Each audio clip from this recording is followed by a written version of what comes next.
আমরা চারজন একসঙ্গে বেরিয়ে পড়েছিলাম বাইক নিয়ে সে উত্তরপ্রদেশের মহাকুম্ভ মেলায় স্নান করার জন্য। ট্রেনের টিকিট পাওয়া যায়নি তো, তাই বাইক নিয়ে গিয়েছিলাম। সেই ঠান্ডার সময় কি ঠান্ডায় না লাগছিল গাড়ি চালাতে। আমরা চারজন গিয়েছিলাম, তন্ময়, সুজয়, প্রশান আর আমি।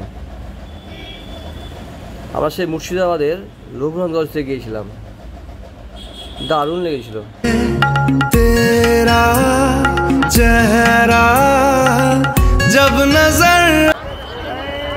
এই যে দেখছেন আপনারা, এটা হচ্ছে সঙ্গম ঘাট।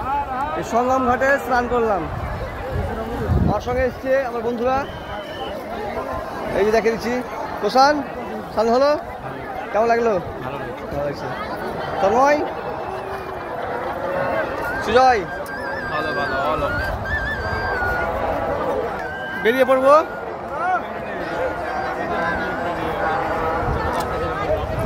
দেখতে পাচ্ছেন আপনারা কিরকম ভিড় হয়েছে।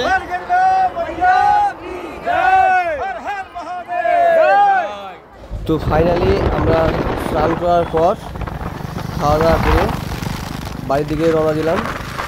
এসে যাচ্ছি, এই যে আমার সামনে দুটো বন্ধুরা যাচ্ছে বাইক নিয়ে, আমরা পিছনে রয়েছি। খুব সুন্দর জায়গা, দারুণ লাগছে।